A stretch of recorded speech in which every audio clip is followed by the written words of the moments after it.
Tontosany talata 7 mars 2024 tetsy amin'ny lapan'ny tanàna Analakely ny fifanaovantsony teo amin'ny komuna Antananarivo renivohitra tamin'ny alalan'ny ben'ny tanàna Lalora Valomanana andaniny sy ny fivondronam-be ny mpanao asa soa eo anivon'ny sehatra tsy miankina plateforme humanitaire du secteur privé ankilany tamin'ny alalan'ny filohany Isabelle Salabert momba ny iarahany roa totabiasa eo amin'ny fiantrehana ny loza voajanahary izay mianjady matetika amin'ny tanàna Antananarivo.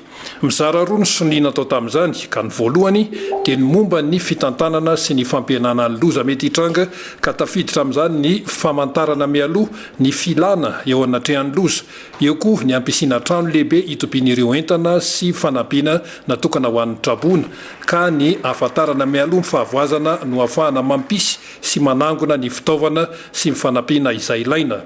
Nisy ny faharoa kosa dia fifanarahana eo amin'ny komuna Antananarivo renivohitra sy ny eo anivon'ny PSHP ihany momba ny anaovana tetika azahoana vokatra aingana sady azo tsapahitanana ary indrindra ny fanatsarana amin'ny fiainan'ireo olona sahirana, tsy atao ambany zavatra koa ao anatin'izany ny fanomezana lanja ny fiomanana amin'ny loza izay tsy afaka misaraka amin'ny fiofanana.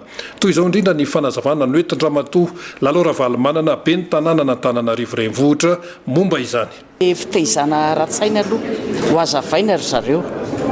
Nefa koa fatako hoe tsy mampiala satria le fananany kely eny dia tsy hitany koa zay ale dia hikarakaran'izay zay izy hidinana eny amin'ny toerana zany isaky ny arrondissement hoe aiza misy an'le toerana azahoana mametraka anazy zany.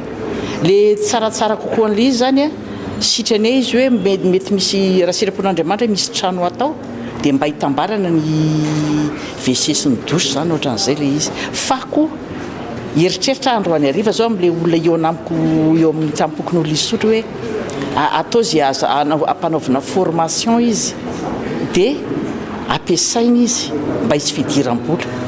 Zay zany le izy. Le maha olona n'le olona mihitsy zany no katsahany. Dia zareo koa moa zany vonina an'izay hoe mba mampalahelo malagasy a. Zareo zany manana partenariat BDB a dia manana plateforme koa. Dia zay nresahany tamiko hoe allo le izy zany mba hisy transparence tsara dia jerevana eo. Le izy koa nge efa teneny foana ombenombeny ny vahoaka koa tokony mandray andraikitra.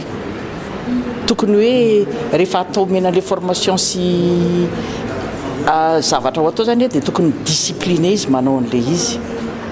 Fa fahafantarako anazy a satria koa le olona zany ho tezaina ara-panahy dia rehefa mitambatra ny ara-panahy sy ny ara-nofo zany a dia mino ahako hoe rehefa manaiky izy a manana finoana izy a fantany hoe aiza ny tiany atongavana izahay hitarika azy a dia fantatry hoe miova mahatoky izy hoe mihatsara ny fiainana.